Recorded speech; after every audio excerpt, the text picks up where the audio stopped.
Algunos viejos dicen, cambió todo, se perdió todo. Otros viejos decimos, se transformó y se está transformando todo. Porque la vida y la historia, la sociedad, el sujeto, todo es construcción. Está en las raíces del IPA, está en las raíces, en los fundamentos que Grompone dio cuando creó el IPA, ¿no? La especificidad y además el lugar axial de la didáctica como organizadora de toda la carrera. Yo confío en la educación.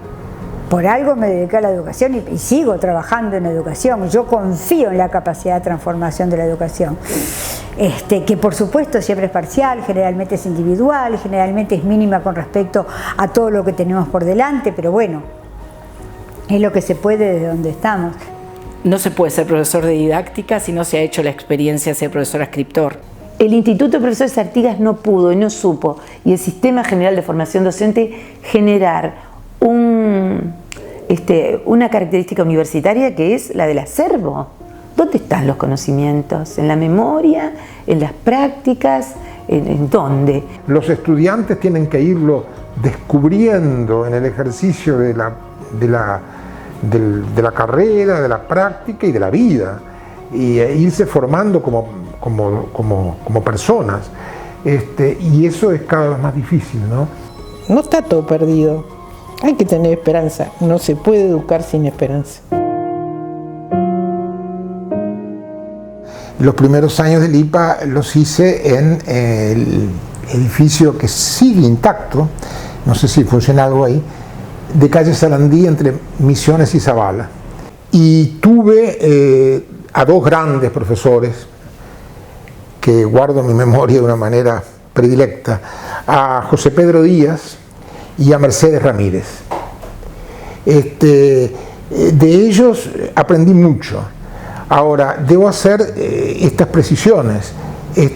Era otra forma de la didáctica, porque sabido es que, bueno, acá hay una profesora de didáctica en ejercicio, que la didáctica es una disciplina emergente, sobre todo en los últimos 40 o 50 años, digamos, y en permanente construcción, y que ha tenido una superabundancia de producción bibliográfica y demás.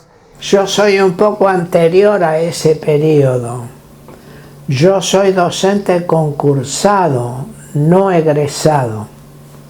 De manera pues que ingresé por concurso de oposición y méritos, así accedí a la efectividad.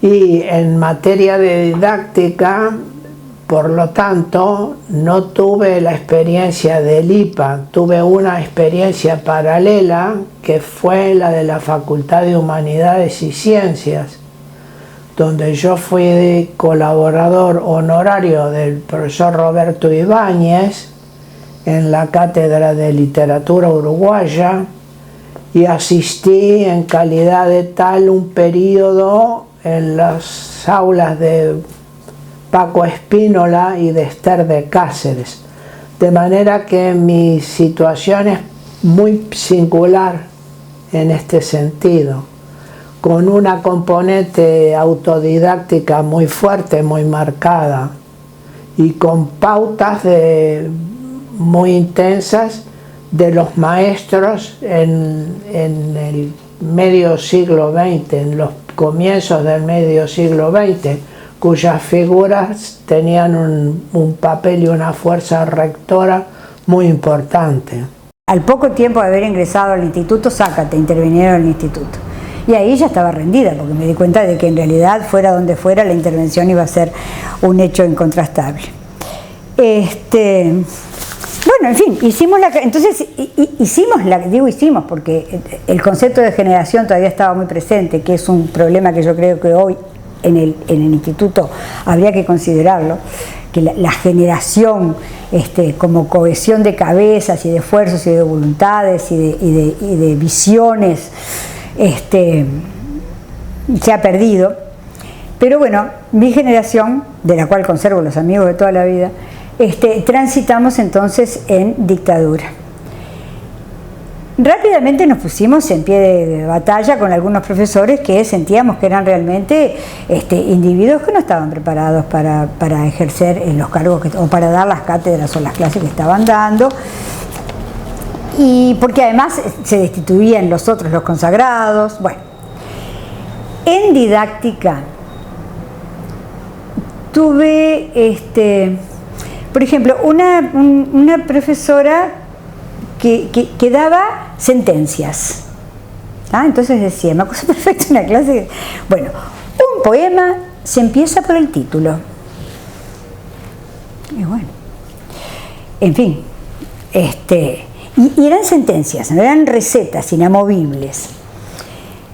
Yo no sé si podríamos decir que era una orientación didáctica de la época o si era una orientación didáctico-ideológica de las personas que estaban en ese momento trabajando en esos cargos. Cursé en un periodo convulso porque yo entré en el IPA en el 69, el concurso fue en el 69 y egresé en el 74, por lo tanto el golpe de Estado nos agarró adentro del IPA y entonces cambiamos de sede.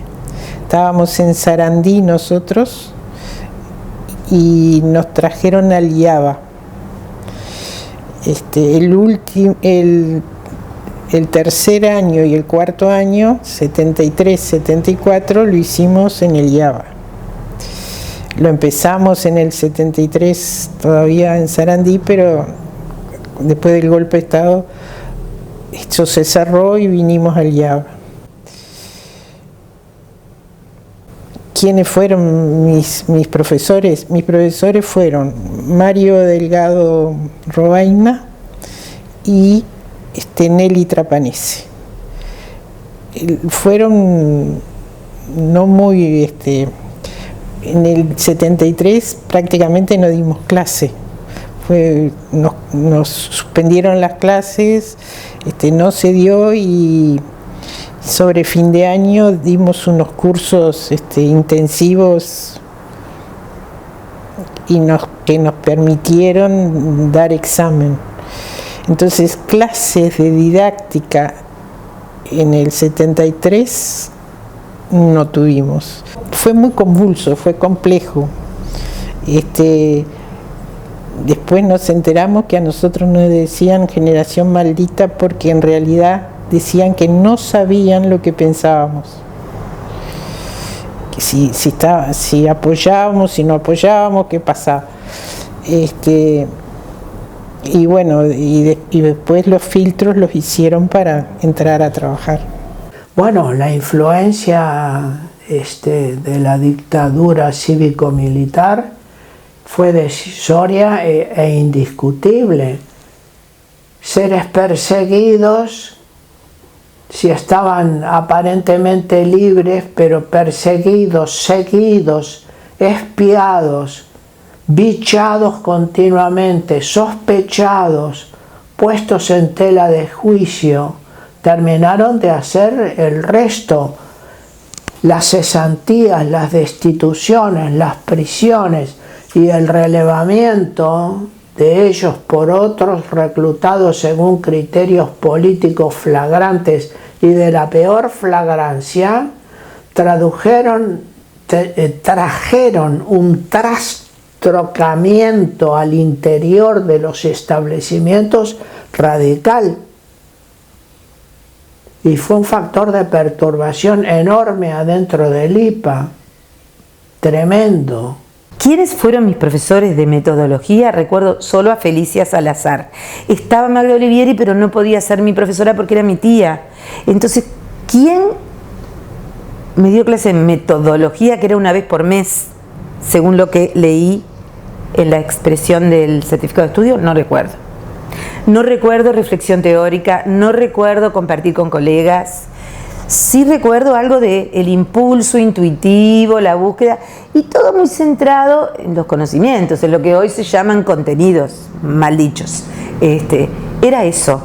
Y un poco que la evaluación, la valoración de tu desempeño venía por el lado de tus conocimientos, más allá de la forma de transmitir o de enseñar.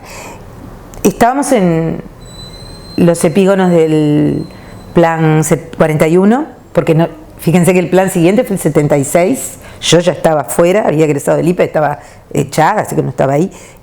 Quiere decir que todavía aquellas poblaciones de los bachilleratos, que no le decíamos bachilleratos, le decíamos preparatorios, y hasta de los terceros liceales, eran poblaciones muy seleccionadas. Era ese 17-18% que en el año 67 iba a primero de liceo. Ustedes piensen que en el 67 solo el 17% del universo de 12 iba al liceo. ¿En qué nos insistían? En que teníamos que formarnos en el contenido que estábamos trabajando, es decir, teníamos que leer mucho sobre el autor. Entonces, pasaba por ese lado. Tenés que dar Voltaire, bueno, lee mucho sobre Voltaire, lee mucho sobre la época, lee sobre el contexto.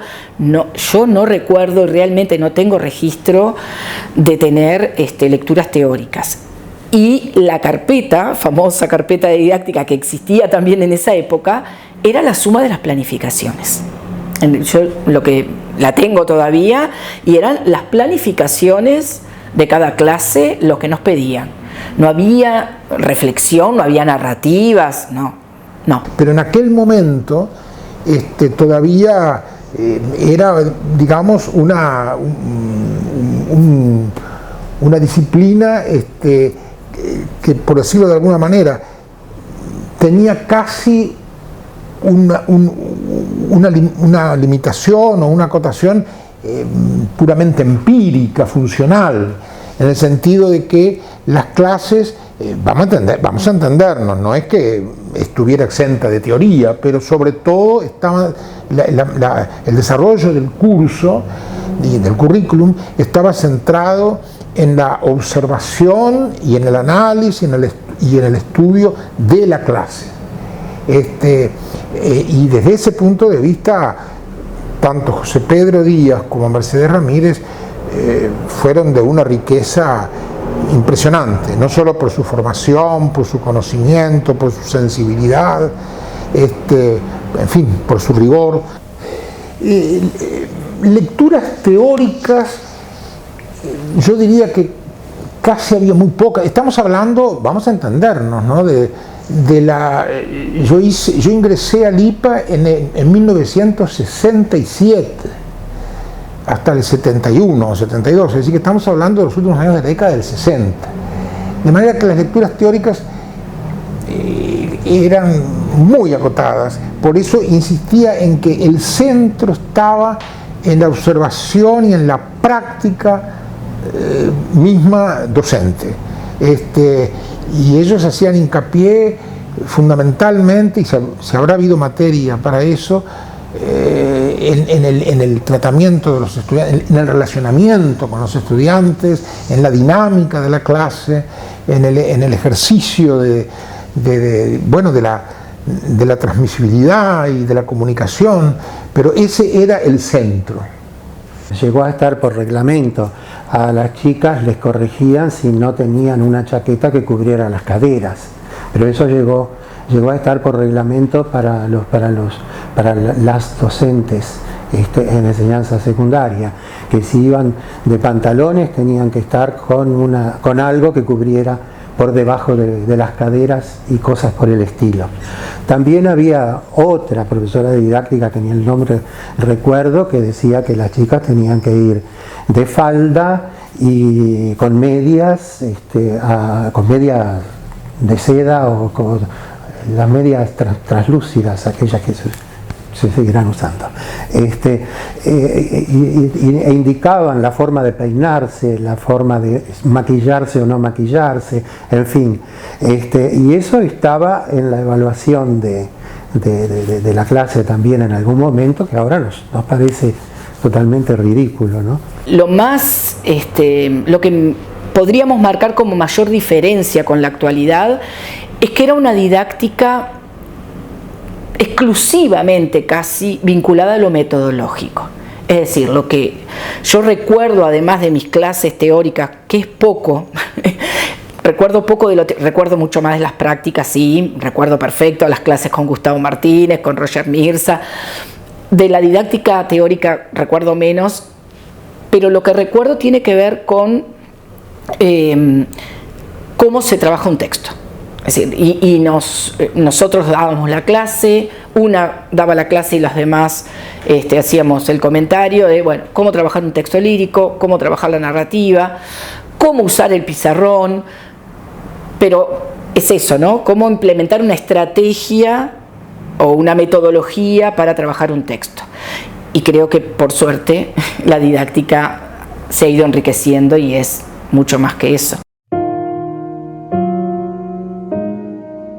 Yo llegué a la didáctica del IPA con la única acreditación, que no hay acreditaciones para didáctica.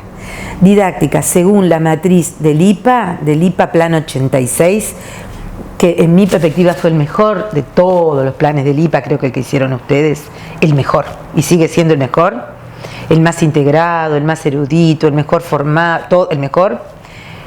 Esa didáctica que se fue generando en la práctica no tiene base académica, cero. Es un campo en deuda, en formación, ni siquiera en formación porque no se ha formado. El campo de la didáctica, el campo académico de la didáctica está en blanco. Hay algunas líneas por allí, líneas por acá, pero no hay nada. Por lo tanto, va por el camino de la práctica y a mí me acreditó conmigo misma el haber tenido decenas de practicantes. Payares, se puede acordar, porque un día me dijo, te voy a mandar un practicante. Y dije, ¿qué tengo que hacer yo? Nada, me dijo, tenés que dar clase y pasar la antorcha, que quedó hasta en un titulito de un artículo.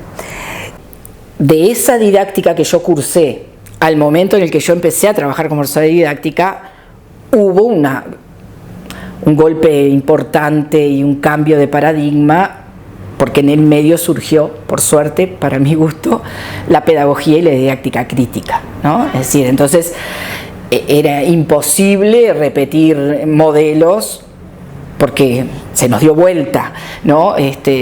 Se enriqueció muchísimo el panorama.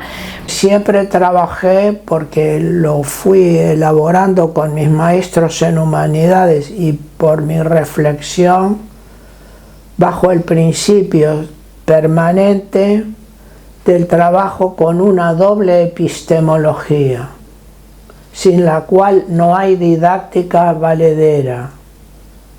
La epistemología del campo de pertenencia, la literatura, la lengua, la historia, el que fuere, y la epistemología del saber hacer en el aula con ese campo de conocimiento. Yo creo que una de las cosas más importantes era tratar de validar la presencia de la literatura en la currícula de secundaria, pero validarla conceptualmente con los chiquilines, para que esa pregunta característica de los estudiantes, ¿y esto para qué me sirve?, no los descalzara y fuera al contrario el argumento desde el cual poder trabajar en el muchacho las virtudes, las razones, las positividades de trabajar la literatura. El problema es que muchas veces, yo recuerdo haberme hecho esa pregunta montones de veces y recuerdo también haber quedado descalzada cuando un gurí me la hacía, ¿ah? Entonces eso me parecía que era importante, correr un poco el foco de yo vengo a enseñar literatura, sino sobre todo por qué y para qué la literatura en secundaria, por qué en tercero, por qué en cuarto, por qué en quinto, por qué, para qué, cuál es el propósito. En mi rol de profesor de didáctica, en 15 años fue variando mi visión. Una porque la experiencia me lo iba diciendo, otra porque en 15 años también cambiaban las condiciones, ¿no? Y además tengo que distinguir lo que hacía en Montevideo y lo que hacía en el interior del país. En principio, el principio básico era, bueno, al comienzo del curso, presentar el curso y presentar como objetivos los que estaban en el programa oficial que no eran muchos, y los contenidos, que tampoco eran muchos, y rondaban en torno a la didáctica y metodología, se usaban los dos términos, didáctica y metodología, de los géneros literarios. Y los géneros literarios podían ser un esqueleto, ¿no?, de la planificación que uno hiciera. Pero para mí, para los colegas con los que conversábamos, planificábamos juntos a veces, era insuficiente. Y para mí era sustancial tener un conocimiento de qué alumnado tenía cada año y en cada subgrupo, ¿no? Entonces, los contenidos y los objetivos se iban llenando de significación durante el año según el diagnóstico que yo obtenía a través de la primera visita. Yo hacía una primera visita diagnóstica. La otra cosa que me parecía fundamental y que la trabajábamos bastante era cómo conectar el adentro del aula con el afuera. Es decir, cómo validar en el hoy, no en términos generales o relativamente teóricos como estábamos diciendo recién, ¿no?, en el hoy de la clase. Es decir, cómo hacer que esa clase tenga interés para el muchacho que está allí. Un profesor tiene que tener un capital cultural que no solamente erudición, tiene que tener un capital cultural que lo conecte con lo que está sucediendo en términos culturales, con determinados dinamismos y popular en el ambiente del cual está trabajando. Una parte en las clases de teoría, de reflexión teórica, sobre lo que ellos habían leído, sobre lo que yo les pedía que leyeran, etcétera. Y la otra parte, casi diría, para ser bien justo, en que la balanza, el plato de la balanza pesaba más, era la reflexión de la clase como trabajo de campo, ¿no? La clase, la observación de la clase, el ida y vuelta, la reflexión a la luz de esa teoría y de todo eso que se reflexionaba, hasta dónde se había sido fiel en la consecución de la clase, hasta dónde no, qué había fallado, etc. Yo traté de que eso fuera así.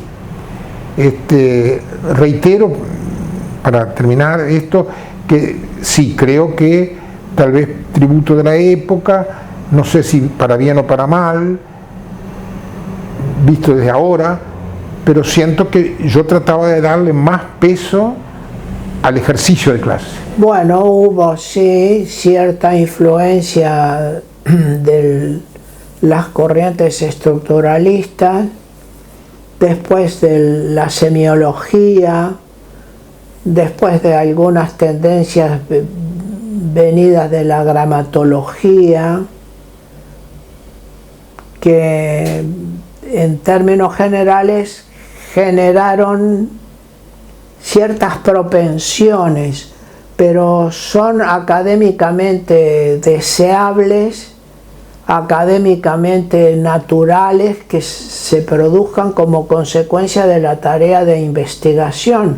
Por eso no hay didáctica si no hay investigación y si no hay también extensión de la didáctica, que significa un contacto y un trabajo con cierta mancomunión con los otros pares fuera del campo de específico, ¿verdad?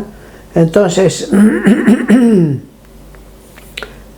la investigación necesita identificar centros de interés académico que se van explorando, se va buscando la formulación de teorías o de nuevas hipótesis que determinan la marcha y la continuidad de la construcción del conocimiento propiamente universitaria o terciaria en términos generales. Me di cuenta y fue uno de los motivos que me llevó a jubilarme, que las generaciones jóvenes manejaban la informática de una manera tan buena, que si las TICs no se incorporaban, perdíamos el alumnado. De eso estaba absolutamente convencida. Siempre pensé que cuando los alumnos tuvieran profesores que fueran que hubieran nacido con la misma, también fueran auténticamente digitales, bueno, iban a mejorar el vínculo, porque nosotros estábamos planteando una realidad que a ellos les costaba, porque el pensamiento es distinto, ha cambiado. Nosotros teníamos un pensamiento lineal y ellos no tienen un pensamiento lineal. Y no quiere decir que esté bien o esté mal, es distinto.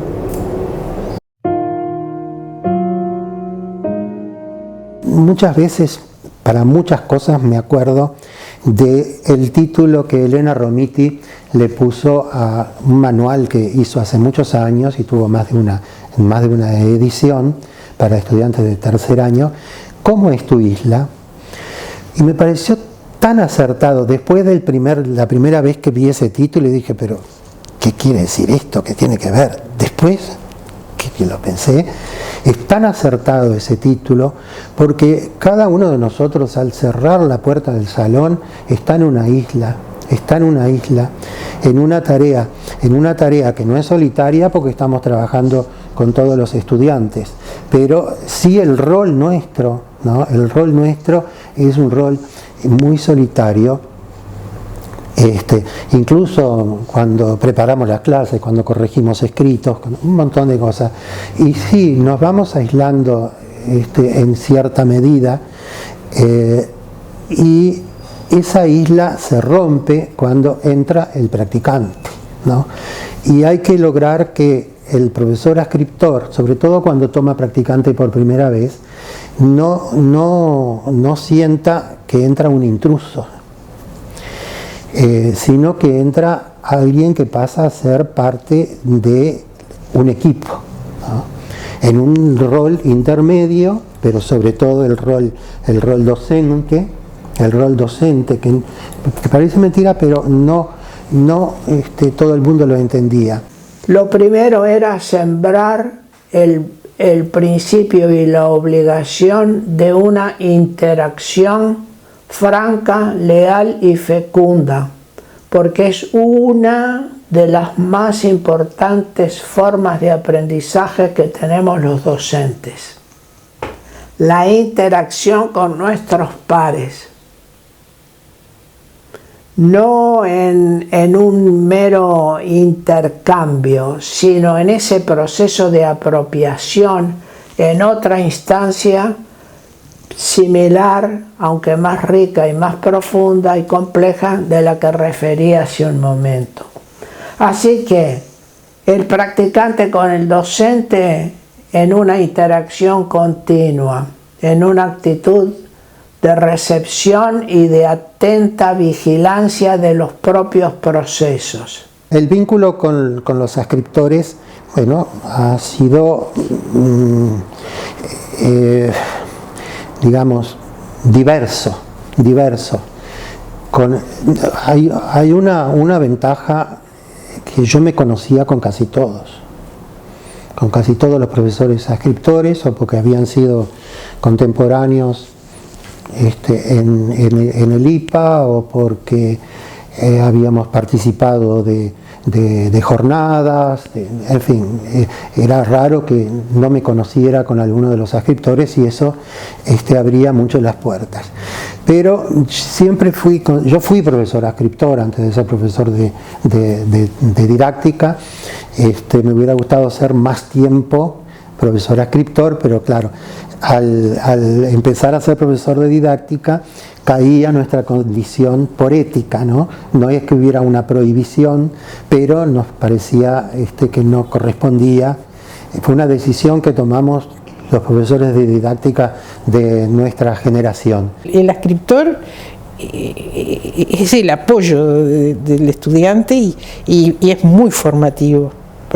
Yo siempre le di la derecha al profesor ascriptor, siempre, porque me parece que es el que está al día a día, al que le hacen las consultas.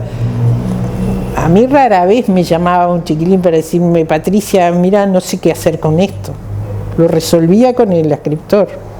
El profesor de literatura está enseñando a pensar. Todos enseñamos a pensar, todos los educadores enseñamos a pensar desde una perspectiva profesional. Todo el mundo te enseña, hasta el guarda del ómnibus te enseña a pensar, pero desde una perspectiva profesional, porque nosotros somos profesionales de la educación. El profesor en realidad enseña. Y el profesor de literatura tiene un peso particular, por eso es tan importante también defender la especificidad de la didáctica de la literatura. Porque la conciencia de qué función tiene el lenguaje en el crecimiento y en la individuación del muchacho es fundamental, ¿verdad? Entonces muchas veces se dice, bueno, te enseñan palabras, aprendes. No es un problema semántico, no pasa por ahí. Es decir, no se puede pensar si no hay palabras. Para poder usar las palabras hay que saber lo que significan y hay que saber cuál es su potencial conceptual en el sentido que sea. Y solo a través de ese camino es posible expresarse. Y solo a través de expresarse una persona se solidifica a sí misma como persona, se construye a sí mismo como un individuo que interactúa con el resto del mundo. Entonces la función del profesor de literatura en ese sentido es muy importante. La sola creación de APLU fue una defensa rotunda a la asignatura, una asociación que además en la convocatoria que se hizo para la Asamblea Constituyente estaba representado el país, no lo podíamos creer nosotros mismos, ahí ya nos conocimos, lo que más recuerdo son los colegas de Salto. Si yo tuviera que pensar ahora cuál es la impronta que dejé, porque ya terminé, yo creo que hay dos cosas fundamentales que son las que yo rescataría. La primera y fundamental es que me parece que los chiquilines, los practicantes, tienen que todo el tiempo incorporar el concepto de que ser profesor significa optar continuamente, es decir, estamos todo el tiempo eligiendo. Entonces, para mí es fundamental, y eso he tratado de trabajar con los muchachos, que esas opciones siempre tienen que ser fundamentadas. Es decir, que uno no puede elegir porque sí. Uno no puede optar por algo porque le fue bien a un profesor y entonces me traigo la receta y la aplico. Yo creo que ustedes son mejores que nosotros. No tengo dudas de eso. Creo que están más formados, creo que miran las dos cosas, contenidos y metodología. Creo que sí. Yo creo que es mejor. Y creo que también esa dicotomía inicial de IPA-SERP se ha ido limando y perdiendo, y lo cual me alegra. Es discutible, pero para mí verdad cierta, que el fin fundamental de la escuela secundaria es la formación para la vida y en la vida, con un concepto integral. El profesor tiene que ser consciente de que está proveyendo el material del pensamiento. Y no es un problema semántico, es un problema de conexiones neurológicas, de aperturas en las funciones cerebrales. Nosotros no estudiamos neurociencia cuando nos formamos. Sería buenísimo que algún día tuviéramos algún curso que nos enseñara un poco de eso. Realmente lo pienso. Nadie forma a nadie.